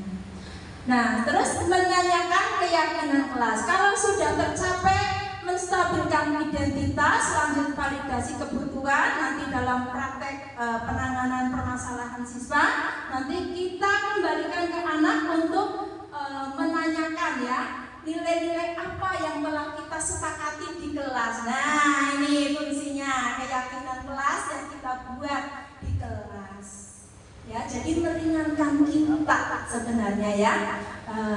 Bagus sekali diterapkan dalam pendidikan karena yang namanya belajar itu kan proses perubahan. Yang tadinya tidak bisa menjadi bisa, yang tadinya tidak paham menjadi paham, otomatis itu dilakukan secara sadar, bukan secara tidak sadar untuk bisa melakukan suatu perubahan.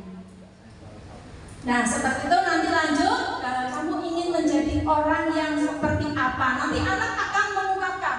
Jadi dalam kondisi ini ya, jadi anak itu betul-betul mengungkapkan dirinya, kesalahannya, mengapa bisa terjadi, dan selanjutnya saya kepenginnya bagaimana. Nanti kita kuatkan untuk masa depan anak. Oke, lanjut.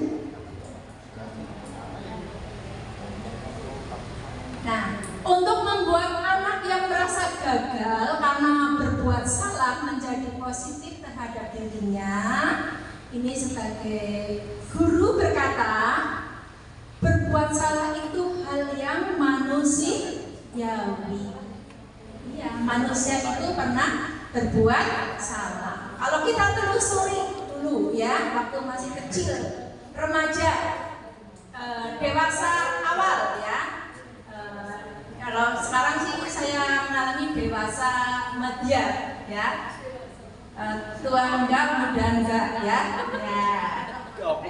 Kalau dewasa akhir itu usia 50 sampai 60. Nah, tadi saya kondisi dewasa media, dewasa tengah ya.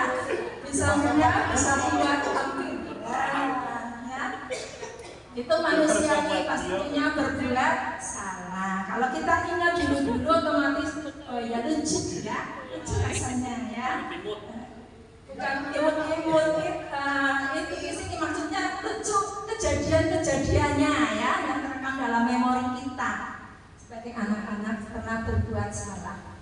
Yang kedua, tidak ada manusia yang sempurna. Betul atau tidak? Iya. Pasti ada celahnya. Tapi kita harus berusaha menuju kesempurnaan. Walaupun belum sempurna, kita berjuang terus untuk sempurna. Kita sudah baik saja, kadang tetap ada salahnya. Ya apa-apa, ya santai baik, ya tetap baik saja, senyum saja yang manis. Tapi kan lama-lama, ya, ya jangan malah teman cemberut terus dibalas cemberut, ya berkepanjangan, nah itu yang tidak baik, ya. Kita balas dengan senyum yang manis. Yang ketiga, Bapak Ibu juga buat salah ya. Kita pun sebagai guru kadang berbuat salah ya. Betul apa tidak Bapak Ibu guru? Salah. Oh ternyata saya salah ya. Seperti itu. Dan mengakuinya setiap ada suatu kejadian. Terus kita bisa menyelesaikan permasalahan ini. Dan kita bisa menyelesaikan permasalahan ini. Perkataan untuk menstabilkan identitas ya. Terus Bapak Ibu tidak tertarik untuk mencari tahu siapa yang benar, siapa yang salah, dan Bapak Ibu lebih tertarik untuk menyelesaikan masalahnya. Kalau kamu menyalahkan dirimu sendiri terus-menerus, apakah kamu bersikap baik pada dirimu sendiri? Nah ini contoh-contoh kalimat menstabilkan identitas dalam penerapan nanti seketika restitusi. Ya awali dengan kalimat itu. Nanti ada video dari saya dan Bu Lela Kudus, ada 2 kasus ya. Nanti setelah pemutaran video, nanti Bapak Ibu untuk diskusi saya kasih topik atau mungkin kasus permasalahan. Nanti ada prakteknya dari Bapak Ibu guru. Siap semuanya? Siap ya? Ya lanjut. Ini untuk kalimat ini. Terus yang kedua setelah tadi melakukan identitas, lanjut ke validasi kebutuhan. Nah ini validasi kebutuhan ini membantu murid mengenali basic need ya, kebutuhan dasar yang ingin dipenuhinya ketika melakukan kesalahan itu. Nah pada dasarnya setiap tindakan manusia tujuannya adalah memenuhi kebutuhan dasar.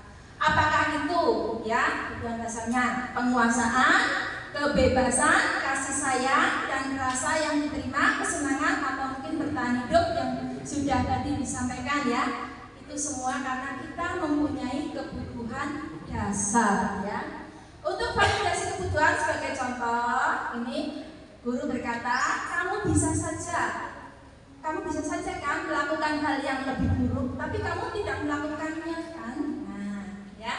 Di sini anak pastinya akan terpancing ya untuk mengungkapkannya. Juga tidak merasa bersalah dengan otomatis dia bisa mengungkapkan secara legowo ya. Yang kedua, contohnya kamu pasti punya alasan mengapa melakukannya. balik semua permasalahan otomatis ada sebab dan akibatnya. Terus lanjut untuk kata kuncinya, kalimat contoh, apa yang penting bagi kamu? Nah, nanti anak mengungkapkan juga, ya. Terus kamu boleh tetap berusaha menjaga sikap itu, tapi tambahkan sikap yang lain yang baru. Nah, tuh ya. Terus yang selanjutnya, maukah kamu belajar cara lain untuk mendapat yang kamu butuhkan tanpa harus memukul? Misalkan temannya memukul, ya. Bisa kan melakukan yang lain, itu misalkan. Terus selanjutnya, apakah kamu bisa melakukan dengan lebih baik untuk besok lagi? Ini validasi kebutuhan. Kalau ini sudah anak mengungkapkan dengan baik, otomatis lanjut untuk menanyakan keyakinan kelas. Lanjut. Nah, selanjutnya kalau sudah itu tercapai semua, kita kembalikan ke keyakinan kelas, ya. Anak melihat kesalahannya terus dihubungkan dengan norma sosial dan nilai yang mendasari manusia berinteraksi dengan orang lain, yaitu menanyakan suatu keyakinan. Contohnya, sebagai contoh kalimat, apa nilai yang kita percaya di kelas sekolah kita, ya. Terus yang kedua, nilai-nilai universal apa yang telah kita sepakati. Terus selanjutnya, kelas yang ideal itu seperti apa sih? Nah, nanti anak itu akan mengungkapkan, ya. Terus apa yang kamu rasakan ketika kamu melakukan itu? Kamu menjadi orang yang seperti apa? Tetapi Bapak Ibu perlu dipahami bahwa ini kan sebagai contoh, ya. Nanti dalam prakteknya otomatis memang, ya, tetapi draft ini, langkah-langkah ini bisa tercapai dengan kalimat yang Bapak Ibu kembangkan, ya. Iya. Jadi boleh Bapak Ibu guru mapel, guru wali kelas mencoba di saat ada suatu permasalahan dari anak untuk segera mengatasi masalah, dan kalau memang dirasakan perubahan itu belum dirasakan, bolehlah nanti selanjutnya ke wali kelas. Wali kelas pun mencoba segitiga restitusi, kalaupun tidak ada perubahan juga ke guru BK.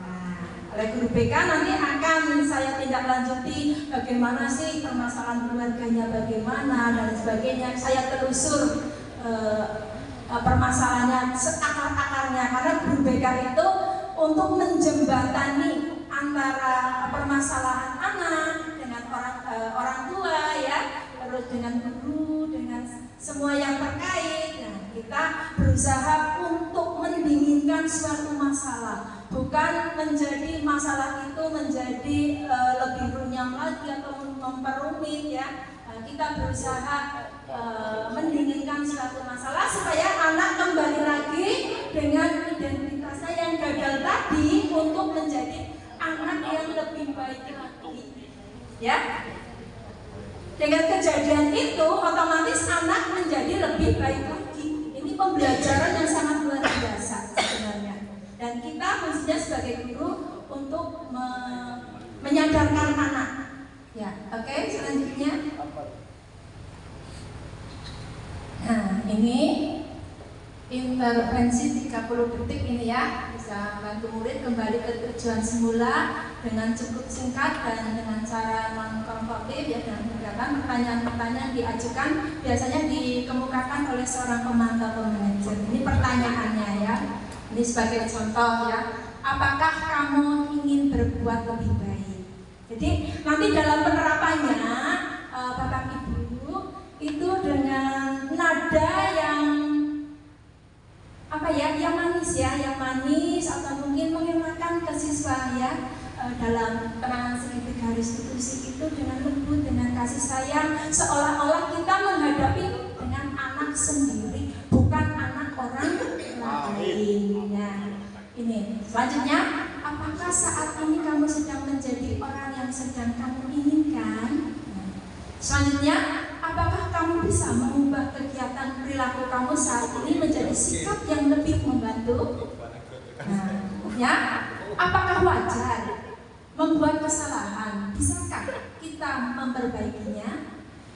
Selanjutnya, apa yang kamu lakukan saat ini sesuai? Ya, terus, kapan kamu siap untuk memulai?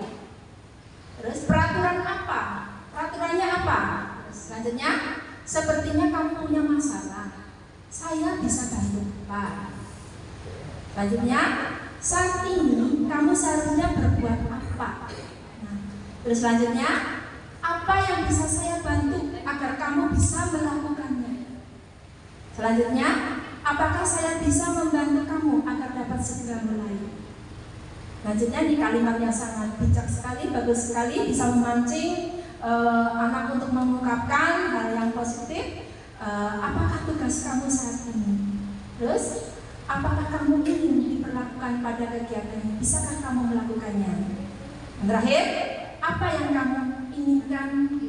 Peraturannya apa? Jadi kita gali kemauan anak seperti itu. Dan terima kasih Bapak Ibu, ini adalah budaya positif yang saya praktekkan terkait penerapan segitiga restitusi.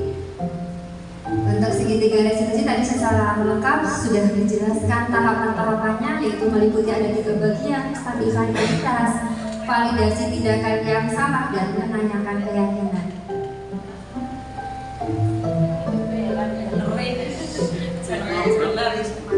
Nah, ini kasusnya, yaitu kebiasaan Alif yang selalu tidur di kelas pada saat pelajaran.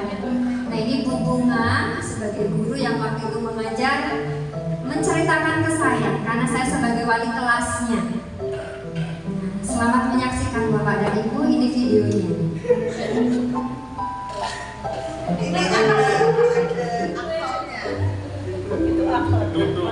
Nah, ini Alif sedang tertidur di kelas, dibangunkan oleh Ibu Bunga, kemudian dihukum keluar kelas. Nah, posisi dalam kasus ini saya sebagai manajer Bapak Ibu mencoba untuk menyelesaikan permasalahan di antara siswa dan guru.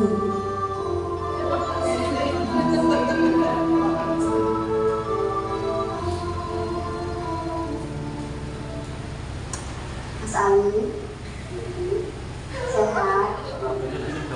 Mas Ali tahu kenapa Ibu panggil ke sini? Ibu di sini sebagai wali kelas kami mendapat laporan dari Ibu Bunga tentang kelakuan kamu yang tertidur saat pembelajaran bahasa Jawa. Itu benar, Ali? Kamu memang nah, apakah perbuatan yang kamu lakukan itu sudah kamu tidur di kelas itu perbuatan baik atau apakah melanggar kesepakatan kelas? Kesepakatan kelas yang kamu langgar?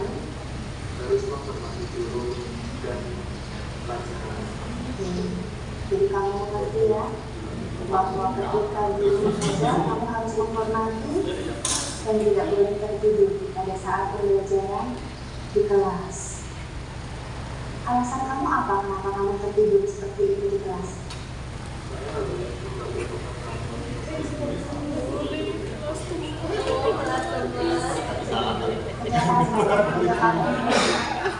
Ternyata ada foto ya itu nanti ya.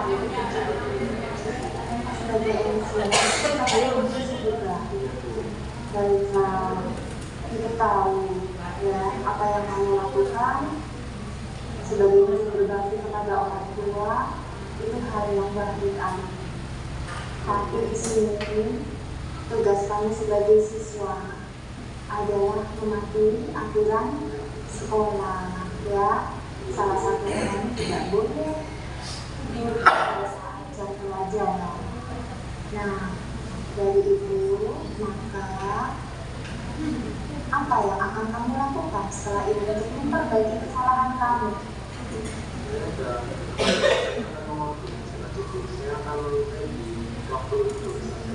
Nanti waktu itu saja baiknya, tapi tidak apa-apa, tidak masalah kan? Bukan, kalau bisa diatur seperti itu lebih baik ya Mas Alif, sehingga tidak akan mengganggu sekolahmu. Kemudian langkah yang akan kamu lakukan terhadap hubungan setelah ini apa? Baik sekali. Kemudian selain minta maaf, kamu akan menjadi apa? Oke, bagus ya. Duduk pegang. Jadi alih hari ini bahwa alih tidak akan lagi tertidur di kelas ya. Nah, ini juga berlaku untuk semua pelajaran ya Mas Alif ya. Ya Mas Alif yang semangat belajarnya, jangan sampai hari ini terjadi kembali. Seperti itu Mas? Siap melaksanakan? Baik, kalau begitu Mas Alif sudah mengerti, sudah memahami dan berjanji akan memperbaiki semuanya. Saya harapkan besok tidak ada laporan-laporan lagi terkait dengan peristiwa semacam itu. Ya Mas ya? Baiklah, kalau begitu sekarang Mas Ali bisa kembali ke kelas. Ya, semangat belajar.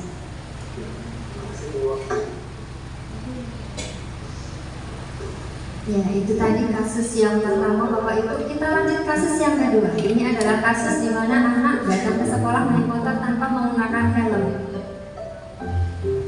Posisi saya di sini juga sebagai manajer, yang mana saya sebagai wali kelas yang kebetulan sedang piket di situ, sehingga langsung menangani kedua anak ini.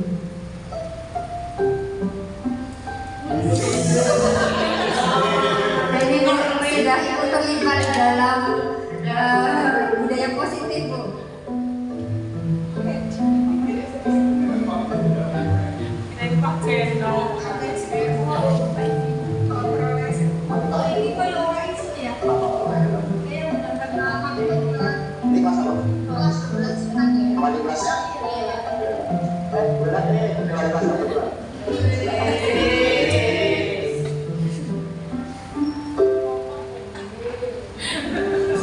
Silakan Linda, terima kasih ya.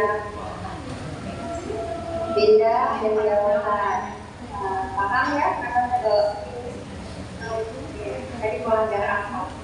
Melanggar peraturan sekolah karena kamu tidak memakai helm tidak memakai helm saat berkendara. Yauhan dan Linda paham kan? Aturan mengenakan motor di SMA Negeri 1 Binaan itu apa? Wajib mengenakan helm. Jadi kalian merasa bersalah tidak melakukan perbuatan tidak menggunakan helm saat berkendara.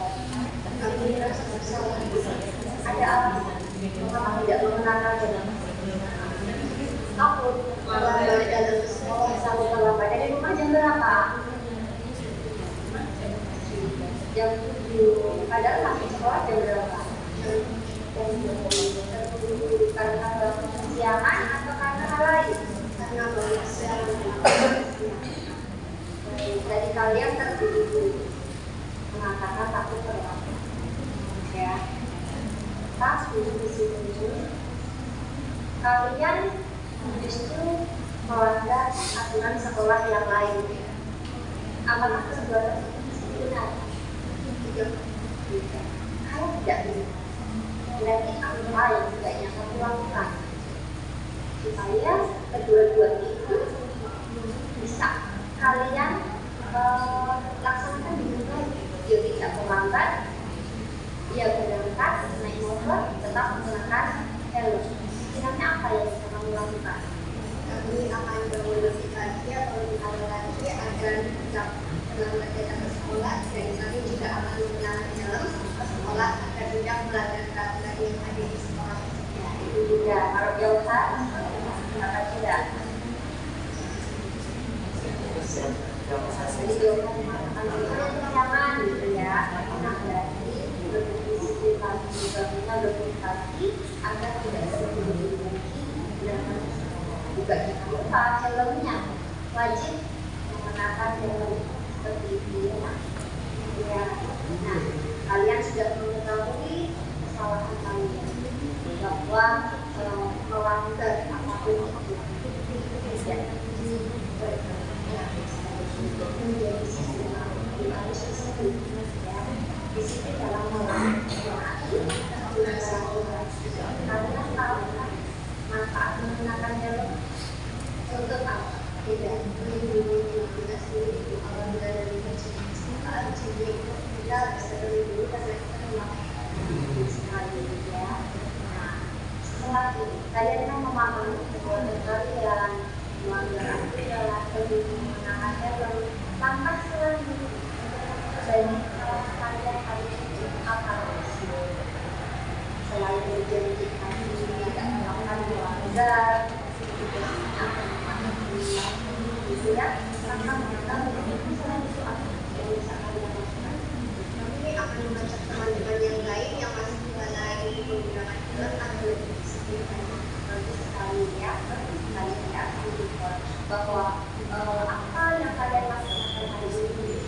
bisa menjadi pelaku ya. Apalagi bagus sekali kalian sekarang akan mengajak teman-teman atau membawa teman-teman untuk selalu mengatakan saat usia seperti itu ya. Dari kesempatan ini jangan digunakan lagi ya, tidak mau lagi melihat kalian tidak menggunakan helm seperti itu ya. Terima kasih. Nanti kalian menulis catatan pelanggaran itu ya, nanti bisa ambil di loket di belakang ya. Terima kasih ya. Ya, senang banget ya. Jawaban ya. Silakan.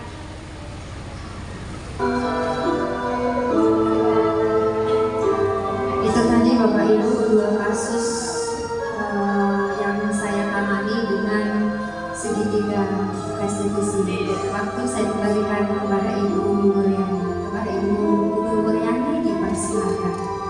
Mulailah kita bersama untuk menerapkan praktek segitiga restitusi dengan permasalahan. Nanti silakan dipelajari untuk dibuat kelompok ya. Akan saya bagikan.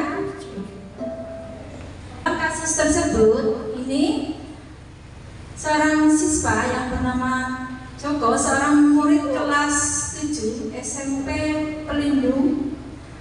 Pada saat kegiatan belajar mengajar selesai, terus Anda nanti yang sebagai murid, Anda juga nanti ada yang sebagai guru ya, untuk menerapkan segitiga restitusi. Ini anak merasa senang karena bisa langsung pulang ke rumah di waktu pulang ya. Terus Anda sebagai murid sudah bersiap-siap dengan tasnya Anda.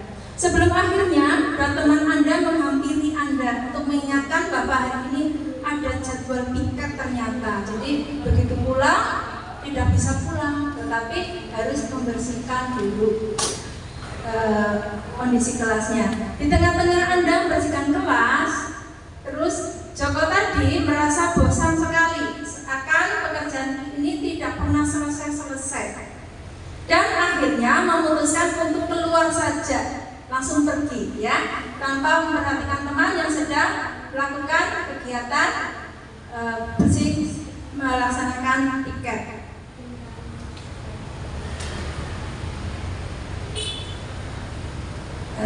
Sampai mana? Sewaktu Anda sebagai murid keluar dari sekolah, Anda memutuskan untuk jajan terlebih dahulu di warung di depan sekolah. Dan di kantin tersebut sedang asik menikmati jajan yang dibeli. Akhirnya ketahuan ada suara yang memanggil. Nah, suara itu ternyata suaranya wali kelas. Dan beliau meminta waktu untuk sebentar untuk berbicara. Terus siswa pun mengiyakan dan langsung merasa malu mengetahui apa yang ingin dibicarakan ya. Anak langsung menuju ruangan, oleh wali kelas diterapkan segitiga restitusi. Silakan dipelajari untuk nanti bisa dipraktekkan, nanti maju untuk perwakilan teman-teman guru. Karena apa? Kalau hanya mendengarkan presentasi saya saja ataupun melihat video yang saya tayangkan dan teman-teman tidak praktek sendiri mulai dari sekarang, itu tidak akan bisa mengena dan nanti bisa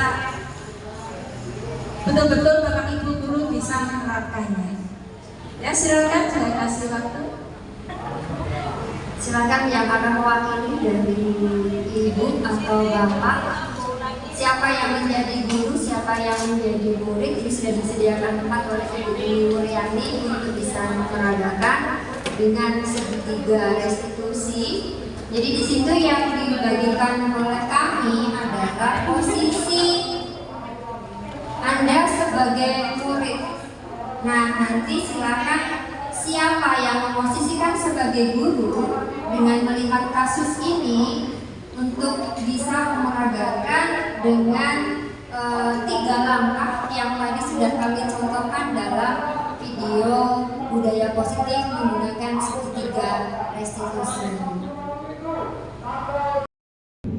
Iya, by the way, Bapak tadi ngecek di kelas, hari ini kan jadwal kamu piket ya. Kamu kok tidak ada sendiri, hanya teman-teman yang ada, hanya teman-teman kamu yang lagi membersihkan kelas. Masa orang lapar ke warung nggak boleh, Pak? Ya boleh sih, boleh ya, nggak ada orang yang melarang. Namanya orang lagi lapar ya, ingin makan ya nggak apa. Tapi gimana? Kamu meninggalkan teman-teman kamu di kelas dan kamu tidak melaksanakan piket hari ini, kamu perasaanmu gimana? Biasa, Pak.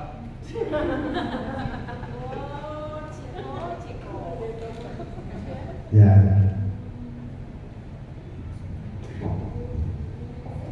Ya, Bapak sih cuma mengingatkan saja bahwasanya kita kan ada peraturan kelas ya. Ya, coba kalau Bapak boleh tahu dari kamu kaitannya dengan aturan kelas yang berkaitan dengan tiket apa Mas Ciko? Semua siswa yang dari itu tiket harus melaksanakan tiket, Pak. Untuk besok-besok tidak akan saya lakukan lagi, Pak. Baik, kamu sudah bisa mengingat kembali ya tentang kesepakatan kelas kita. Ya, untuk kejadian hari ini, Mas Ciko merasa bersalah nggak tentang tidak piket hari ini? Iya, Pak. Saya salah. Saya minta maaf, Pak. Ya, baik. Hari ini Pak Guru bisa menerima alasan Mas Ciko ya. Namun demikian Pak Guru berharap hal ini tidak terulang kembali, betul Mas Ciko? Ya, Pak. Terima kasih, Pak. Ya, selain Mas Ciko minta maaf atas dan penyadaran kesadaran Mas Ciko bahwa hari ini Mas Ciko salah dengan meninggalkan tugas piket,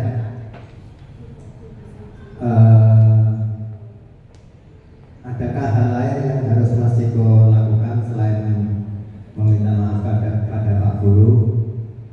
Saya tidak akan melakukan kesalahan lagi, Pak. Sesuai dengan kesepakatan kelas, Pak. Ya, baik.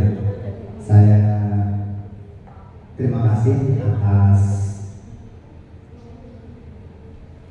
kesadaran Mas Ciko atas pada kesalahan yang dilakukan, dan juga Pak Guru bisa berharap Mas Ciko juga meninggalkan teman yang lain bekerja sendirian, sementara Mas Ciko jajan di warung ini. Ya, apakah bersedia Mas Ciko untuk juga minta maaf pada teman-teman piket yang tadi ditinggalkan? Iya, Pak. Saya nanti akan minta maaf pada teman-teman saya. Baik, ya berarti Mas Ciko sudah menyadari sepenuhnya kesalahan yang dilakukan, sehingga Pak Guru berharap hal ini tidak terulang kembali. Betul Mas Ciko? Ya, terima kasih. Terima kasih, Pak. Ya.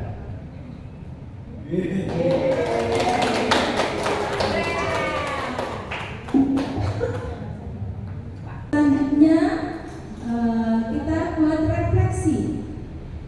Ini pertanyaan setelah tadi penyampaian apa yang kita paparkan dari Ibu Lela Kudus dan saya sendiri, Ibu Umi Bunyani. Saya berdua akan menanyakan refleksi kepada peserta yang ada di sini. Nanti silakan untuk dijawab. Hal baru apa yang mengubah paradigma atau cara pandang seorang saya yang saya dapatkan? Silakan. Hal baru apa? Silakan. Ibu Rohani. Ya, silakan. Mungkin Bu Siti. Sikap positif. Ada perubahan pada diri anak agar bertanggung jawab dan disiplin terhadap tugasnya. Iya, bagus sekali. Silakan yang lain. Ya. Oke, bagus sekali tanggapan merespon refleksi dari Bapak Ibu Guru. Terus perasaan apa yang muncul selama mengikuti sesi ini, khususnya mengenai makna disiplin dan motivasi intrinsik, karena kita memang berjuang untuk mengembalikan anak, untuk memberikan motivasi yang timbul dari dalam, bukan karena paksakan, bukan karena pihak luar ya prinsip, tapi kita mengembalikan identitas anak supaya lebih baik lagi. Silakan yang memberi tanggapan. Silakan Ibu Rohani.